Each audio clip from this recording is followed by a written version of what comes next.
Welcome back everyone.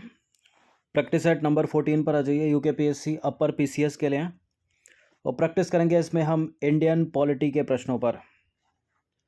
जहां तक polity वाली सीरीज चल रही थी उसी के आगे से कंटिन्यू करेंगे। इसके 4 टेस्ट हो गए हैं कंप्लीट, मतलब पॉलिटी वाले सेक्शन के। वैसे 13 टेस्ट कंप्लीट हो गए हैं। डिस्क्रिप्शन बॉक्स में लिंक है, प्लेलिस्ट इसकी बना रखी है, वहाँ पर आप टेस्ट नंबर 1 से लेकर 14 तक पहुँच सकते हैं। तो चलिए स्टार्ट करते हैं। हर दिन प्रैक्टिस करते रहिएगा। और जो यूपी पीएससी की टेस्ट सीरीज चली है 2022 वाली, उसके जीएस के प्रश्नों से भी प्रैक्टिस करते रहिए हर दिन। तो क्वेश्चन नंबर 1 पर आ जाइए। बड़ा ही इंपॉर्टेंट ये टेस्ट होने वाला है। एक एक प्रश्न इसका बहुत अनमोल है। राष्ट्रपति और राज्यपाल को क्षमादान की शक्ति निम्नलिखित में से संविधान के किस अनुच्छेद के तहत प्राप्त है? बताइए। राष्ट्रपति की क्षमादान की शक्ति बताइए और राज्यपाल की क्षमादान की शक्ति बताइए। देखिए, अनुच्छेद 61 में तो राष्ट्रपति पर महाभियोग है, तो ये तो होगा नहीं। राष्ट्रपति के क्षमादान की शक्ति अनुच्छेद 72 में और राज्यपाल के क्षमादान की शक्ति है अनुच्छेद 161 में, तो बी हो जाएगा इसका आंसर। तो संविधान के अनुच्छेद 72 में राष्ट्रपति को क्षमादान की शक्ति प्राप्त है और राज्य के राज्यपाल को अनुच्छेद 161 के तहत क्षमादान की शक्ति प्राप्त है। नंबर 2 पर आ जाइए। निम्नलिखित कथनों पर विचार करेंगे। 2 स्टेटमेंट के साथ बताइए कौन सा करेक्ट है। मृत्युदंड को क्षमा करने की शक्ति केवल राष्ट्रपति को है, राज्यपाल को यह शक्ति प्राप्त नहीं है। मृत्युदंड को क्षमा करने की बात हो रही है। मृत्युदंड के निलंबन, परिहार और लघुकरण करने की शक्ति राज्यपाल को भी है और राष्ट्रपति को भी है। करेक्ट है क्या दोनों स्टेटमेंट? बिल्कुल, ये करेक्ट है दोनों स्टेटमेंट। नंबर 3 पर आ जाइए। निम्नलिखित में से कौन सा स्टेटमेंट सही है? राष्ट्रपति के क्षमादान की शक्ति की न्यायिक समीक्षा नहीं की जा सकती। राष्ट्रपति क्षमादान शक्ति का प्रयोग मंत्रिमंडल के परामर्श से करता है। यदि क्षमादान की पूर्व याचिका राष्ट्रपति के द्वारा रद्द कर दी गई है तो दूसरी याचिका दायर नहीं की जा सकती। कोई सत्य है क्या इसमें? ये सारे सत्य हैं। ठीक है, डी होगा इसका आंसर। तो देखिए, राष्ट्रपति के क्षमादान की शक्ति जो है वो उसकी न्यायिक समीक्षा नहीं की जा सकती, बशर्ते राष्ट्रपति का जो निर्णय है स्वेच्छाचारी हो, विवेक रहित हो, दुर्भावना अथवा भेदभावपूर्ण ना हो। राष्ट्रपति क्षमादान शक्ति का प्रयोग मंत्रिमंडल के परामर्श से करते हैं।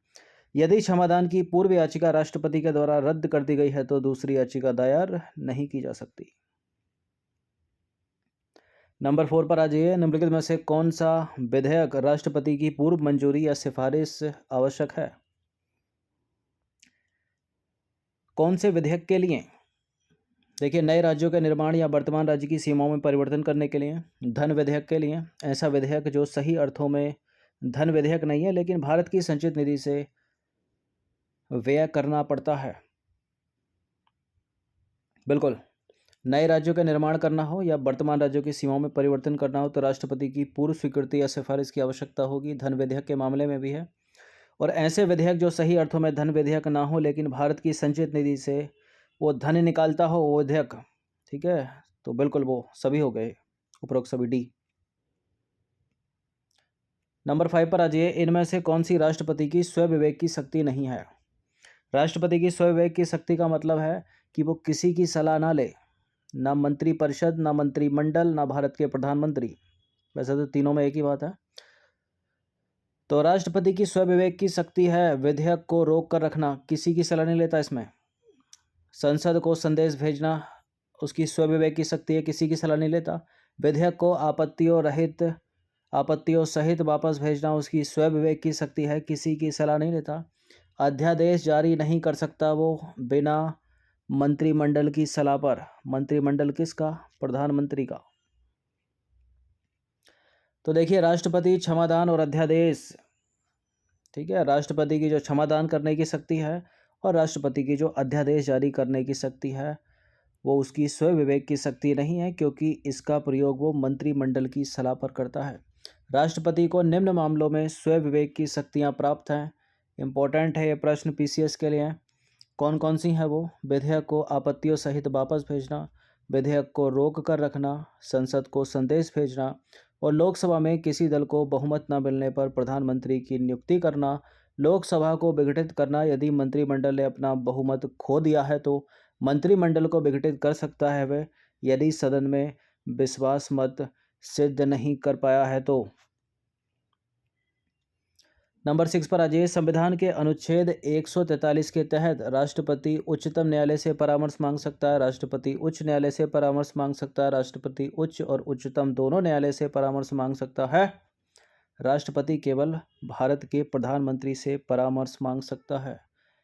ये बड़ा इम्पोर्टेंट प्रश्न है, ठीक है। एग्जाम का फेवरेट भी है। ये अनुच्छेद 143 एग्जाम में पूछ लिया जाता है। संविधान के अनुच्छेद 143 के तहत राष्ट्रपति केवल उच्चतम न्यायालय से परामर्श मांग सकता है, ठीक है, प्रधानमंत्री से नहीं और स्टेट के जो हाई कोर्ट होते हैं उनसे भी नहीं। तो संविधान के अनुच्छेद 143 में उपबंध है कि राष्ट्रपति को प्रतीत हो कि वह विधि या तथ्य का कोई ऐसा प्रश्न उत्पन्न होता है या उत्पन्न होने की संभावना है जिस पर उच्चतम न्यायालय की राय आवश्यक है, तो राष्ट्रपति उच्चतम न्यायालय से परामर्श ले सकता है। राज्यों के जो उच्च न्यायालय होते हैं वो इसके अंतर्गत नहीं आते। एक चीज़ इसमें और याद रखिएगा इस अनुच्छेद में कि राष्ट्रपति उच्चतम न्यायालय का परामर्श जो है मानने के लिए बाध्य नहीं है और ना ही उच्चतम न्यायालय राष्ट्रपति के द्वारा मांगे गए परामर्श को देने के लिए बाध्य है। नंबर 7 पर आ जाइए। संविधान के डैश अनुच्छेद में उपबंध है कि राज्यपाल राष्ट्रपति के विचार के लिए विधेयक को आरक्षित रख सकता है। कौन सा अनुच्छेद है वो? अनुच्छेद 200, 213, 100, 152। वो है अनुच्छेद 200। तो अनुच्छेद 200 में उपबंध है कि राज्य के राज्यपाल राष्ट्रपति के विचार के लिए विधेयक को आरक्षित रख सकते हैं। नंबर 8 पर आ जाइए। राष्ट्रपति अपने निलंबनकारी वीटो का प्रयोग जो है कर सकता है साधारण विधेयक के संबंध में, संविधान संशोधन विधेयक के संबंध में, धन विधेयक के संबंध में, उपरोक्त किसी भी विधेयक के संबंध में नहीं। देखिए, राष्ट्रपति की जो वीटो शक्ति है वो धन विधेयक के संबंध में तो है नहीं, संविधान संशोधन विधेयक के मामले में भी नहीं है, साधारण विधेयक के मामले में है। तो ए आंसर हो जाएगा इसका। तो देखिए, राष्ट्रपति निलंबनकारी वीटो का प्रयोग तब करता है जब किसी विधेयक, अगर वो धन विधेयक ना हो, उसको जो है पुनर्विचार के लिए भेज सकता है, किंतु संसद उस विधेयक को संशोधन या बिना संशोधन के साथ साधारण बहुमत से पारित करके राष्ट्रपति के पास भेजता है तो राष्ट्रपति स्वीकृति लेने के लिए बाध्य हो जाता है। धन विधेयक के संबंध में इस वीटो का प्रयोग नहीं किया जा सकता और संविधान संशोधन से संबंधित अधिनियमों में भी राष्ट्रपति के पास कोई भी वीटो पावर नहीं है। 24वें संविधान संशोधन अधिनियम 1971 के द्वारा राष्ट्रपति को स्वीकृति देने के लिए बाध्यकारी बना दिया गया। तो वर्तमान स्थिति क्या है? ना धन विधेयक के मामले में, ना संविधान संशोधन विधेयक के मामले में, केवल साधारण विधेयक के मामले में राष्ट्रपति के पास वीटो पावर है। क्वेश्चन नंबर 9 पर आ जाइए। संविधान के डैश अनुच्छेद के अंतर्गत राष्ट्रपति अध्यादेश जारी कर सकते हैं। ये इंपॉर्टेंट है प्रश्न। संविधान के अनुच्छेद 123 के अंतर्गत राष्ट्रपति अध्यादेश जारी कर सकते हैं। तो देखिए, संविधान के अनुच्छेद 123 के अंतर्गत राष्ट्रपति अध्यादेश जारी कर सकते हैं। राष्ट्रपति द्वारा अध्यादेश तब जारी किया जाता है जब लोकसभा या राज्यसभा सत्र में नहीं रहते। देखिए, अध्यादेश का वही बल होता है जो संसद द्वारा पारित अधिनियम का होता है। संविधान में संशोधन हेतु अध्यादेश जारी किया जा सकता है। अध्यादेश युद्ध, बाह्य आक्रमण या सशस्त्र विद्रोह ना हो तो भी जारी किया जा सकता है। अध्यादेश के प्रयोग को न्यायालय में चुनौती दी जा सकती है। भारत शासन अधिनियम 1935 में गवर्नर जनरल को अध्यादेश निकालने की शक्ति दी गई थी। ये लाइन भी इम्पोर्टेंट है, कई बार एग्जाम में इससे प्रश्न बनाया हुआ है। इस प्रश्न का उत्तर दीजिए। तो अनुच्छेद 123 में तो राष्ट्रपति के अध्यादेश जारी करने की शक्ति हो गई। अब राज्यों के राज्यपाल जो हैं वो किस अनुच्छेद के तहत अध्यादेश जारी कर सकते हैं? इसका उत्तर है अनुच्छेद 213 के तहत। तो संविधान के अनुच्छेद 123 में जो है भारत के राष्ट्रपति को अध्यादेश जारी करने की शक्ति है और राज्यों के राज्यपाल अनुच्छेद 213 के तहत अध्यादेश जारी कर सकते हैं। अध्यादेश का प्रयोग राष्ट्रपति स्वयं विवेकानुसार नहीं करते बल्कि मंत्रिमंडल की सलाह से करते हैं, ये भी याद रखिएगा, ठीक है, और वापस भी उसको मंत्रिमंडल की सलाह पर ही लेंगे। भारत के राष्ट्रपति की अध्यादेश जारी करने की शक्ति अनोखी है। अनोखी कैसे है? क्योंकि ना तो अमेरिका में और ना ही ब्रिटेन में इसका प्रयोग किया जाता है। नंबर 11 पर आ जाइए। दंड की प्रकृति में कमी किए बिना उसकी अवधि कम करना क्या कहलाता है? दंड की प्रकृति में कमी किए बिना उसकी अवधि को कम करना कहलाता है परिहार। क्षमा में तो मतलब सारा उसको क्षमा ही कर देते हैं, ठीक है, उसकी सारी की सारी सजा को। तो देखिए, संविधान के अनुच्छेद 72 में जैसे कि आपको पता चल चुका है कि राष्ट्रपति को क्षमादान करने की शक्ति प्राप्त है। और एक चीज़ और याद रखिएगा, राष्ट्रपति की जो क्षमादान की शक्ति है वो एक न्यायिक शक्ति है। अब एक एक करके सबको देख लेते हैं कि लघुकरण क्या है, परिहार क्या है, प्रतिलंबन क्या है और क्षमा क्या है, विराम क्या है। लघुकरण में क्या होता है कि दंड के स्वरूप को बदलकर कम कर दिया जाता है, जैसे मृत्यु दंड का लघुकरण करके कठोर कारावास में बदल देना। परिहार की बात करें तो दंड की प्रकृति में कमी किए बिना उसकी अवधि कम कर दी जाती है, जैसे 2 वर्ष के कठोर कारावास को 1 वर्ष के कठोर कारावास में बदल देना।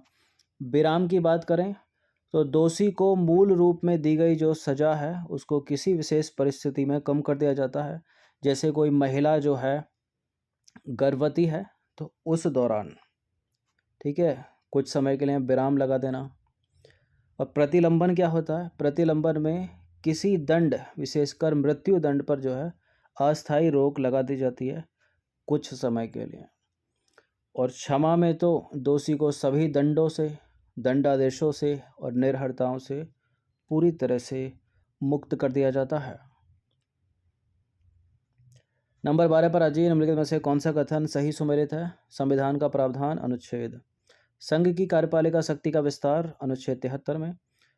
और संसद में राष्ट्रपति का अभिभाषण अनुच्छेद 86। संसद में राष्ट्रपति का विशेष अभिभाषण अनुच्छेद 87। ये सारे के सारे सुमेलित हैं, तो डी हो जाएगा इसका आंसर, उपरोक्त सभी। नंबर 13 पर आ जाइए। भारत के राष्ट्रपति के संदर्भ में निम्नलिखित में से कौन सा स्टेटमेंट गलत है?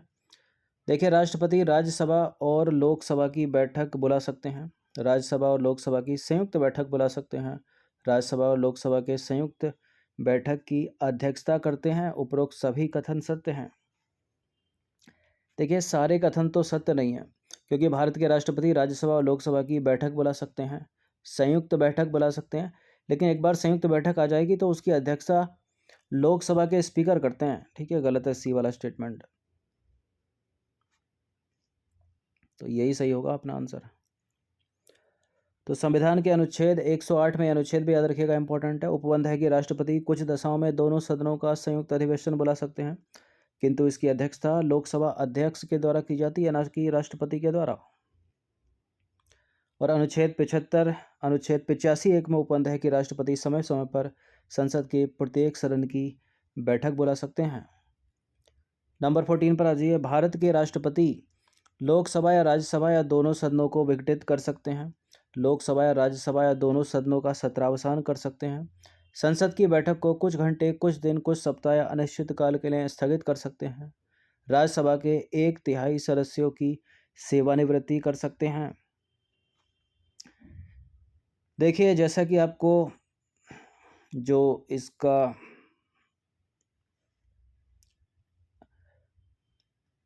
राज्य व्यवस्था वाला जो सेकंड टेस्ट था कुछ दिन पहले वाला, उसमें राज्यसभा हमने कंप्लीट कराया था, पता चल गया हो कि आपको राज्यसभा एक स्थायी सदन है। तो जब राज्यसभा एक स्थायी सदन है तो उसका विघटन तो हो नहीं सकता, विघटन तो केवल लोकसभा का होता है, तो गलत है पहला स्टेटमेंट। लोकसभा या राज्यसभा दोनों सदनों का सत्रावसान कर सकते हैं, ये सही है, ठीक है, राष्ट्रपति। अब संसद की बैठक को कुछ घंटे, कुछ दिन, कुछ सप्ताह या अनिश्चित काल के लिए स्थगित कर सकते हैं। संसद की बैठक थोड़ी होती है, बैठक तो लोकसभा की होगी या राज्यसभा की होगी। लोकसभा की होगी तो स्पीकर करेगा, राज्यसभा की होगी तो राज्यसभा का सभापति करेगा, तो ये भी गलत है, ठीक है, राष्ट्रपति नहीं करते। राज्यसभा एक स्थायी सदन है जिसके 1/3 सदस्य प्रत्येक 2 वर्षों में सेवानिवृत्त हो जाते हैं। तो संविधान के अनुच्छेद 85(2)(b) में उपबंध है कि राष्ट्रपति केवल लोकसभा का विघटन कर सकता है, राज्यसभा का नहीं, क्योंकि राज्यसभा तो एक स्थायी सदन है, जबकि लोकसभा की कार्यावधि 5 साल की होती है। अनुच्छेद 85(2) के ए में उपबंध है कि राष्ट्रपति दोनों सदनों या किसी एक सदन का सत्रावसान कर सकते हैं, ये सही है। अब बात संसद को स्थगित करने की शक्ति हो तो वो राष्ट्रपति के पास नहीं है। लोकसभा के मामले में लोकसभा के अध्यक्ष के पास है और राज्यसभा के मामले में राज्यसभा के सभापति के पास है। नंबर 15 पर आ जाइए। भारत के राष्ट्रपति विभिन्न क्षेत्रों से राज्यसभा के लिए 12 सदस्यों को मनोनीत करते हैं। आपको बताना है कि निम्नलिखित में से वह कौन सा क्षेत्र है जिससे मनोनयन नहीं होता है। साहित्य के क्षेत्र से, कला के क्षेत्र से, सहकारी आंदोलन के क्षेत्र से, विज्ञान के क्षेत्र से। देखिए, साहित्य का क्षेत्र है, कला का क्षेत्र है, विज्ञान का क्षेत्र है, सहकारी आंदोलन का क्षेत्र नहीं है। इसमें जो है राज्यों के राज्यपाल विधान परिषद में नियुक्त करते हैं, ठीक है, राष्ट्रपति नहीं राज्यसभा में। और विधान परिषद हर स्टेट में तो होती नहीं है। तो संविधान के अनुच्छेद 80(1) में उपबंध है कि राष्ट्रपति 12 सदस्यों को अनुच्छेद 80(3) के तहत राज्यसभा के लिए मनोनीत करेंगे। और इसमें जो शामिल क्षेत्र हैं वो हैं साहित्य, विज्ञान, कला और समाज सेवा। सहकारी आंदोलन की बात करें तो सहकारी आंदोलन का क्षेत्र से संबंध नहीं है राष्ट्रपति का, बल्कि राज्य के जो राज्यपाल होते हैं वो विधान परिषद में, ठीक है, मनोनीत करते हैं सदस्यों को सहकारी आंदोलन से। राष्ट्रपति के लिए याद रखिएगा साहित्य, कला, विज्ञान और समाज सेवा। नंबर 16 पर आ जाइए। भारत के राष्ट्रपति निम्नलिखित में से किसकी या किनकी सिफारिशों या प्रतिवेदनों को संसद के पटल पर नहीं रखवाते। संघ वित्त आयोग के तो रखवाते हैं, नियंत्रक और महालेखा परीक्षक भी, राष्ट्रीय अनुसूचित जाति आयोग भी, लोक लेखा समिति नहीं, क्योंकि लोक लेखा समिति अपनी रिपोर्ट लोकसभा स्पीकर को सौंपती है, राष्ट्रपति को नहीं। तो लोक लेखा समिति के प्रतिवेदन को राष्ट्रपति संसद के पटल पर नहीं रखवाते। लोक लेखा समिति अपनी रिपोर्ट लोकसभा अध्यक्ष को सौंपती है। लोक लेखा समिति में 22 मेंबर होते हैं, 15 होते हैं इसमें लोकसभा के और 7 होते हैं इसमें राज्यसभा के। और हाल ही में इस लोक लेखा समिति के स्थापना के 100 वर्ष पूरे हो गए हैं। नंबर 17 पर आ जाइए। संविधान के निम्नलिखित में से किस अनुच्छेद में उपबंध है कि संसद के दोनों सदनों द्वारा पारित विधेयक राष्ट्रपति की स्वीकृति के पश्चात कानून का रूप लेगा। कौन सा अनुच्छेद है वो? अनुच्छेद 111 है वो। तो अनुच्छेद 111 में उपबंध है कि संसद के दोनों सदनों द्वारा पारित विधेयक राष्ट्रपति की स्वीकृति के पश्चात कानून बनेगा।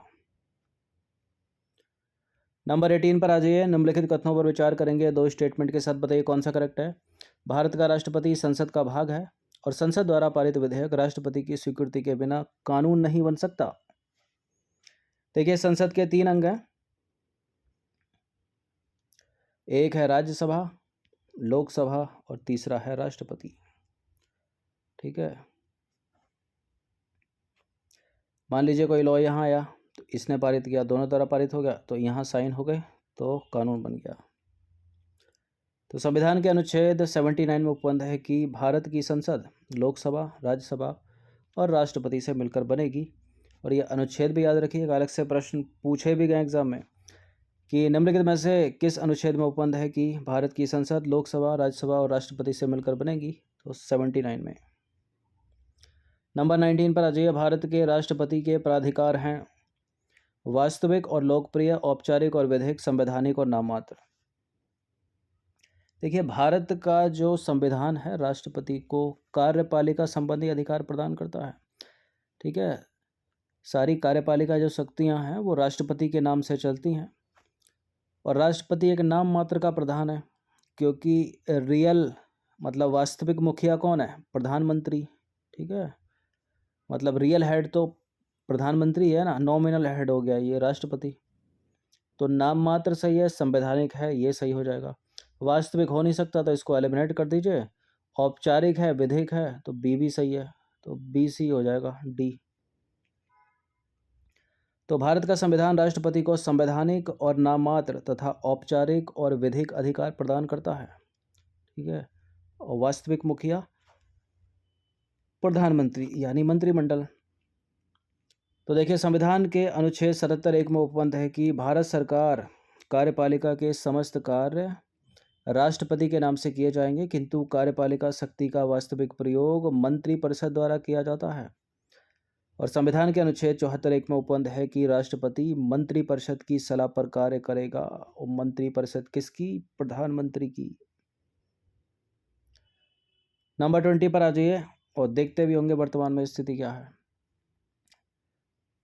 क्वेश्चन नंबर 20 पर आ जाइए। निम्नलिखित में से कौन सा एक कार्यपालिका का न्यायिक कार्य है?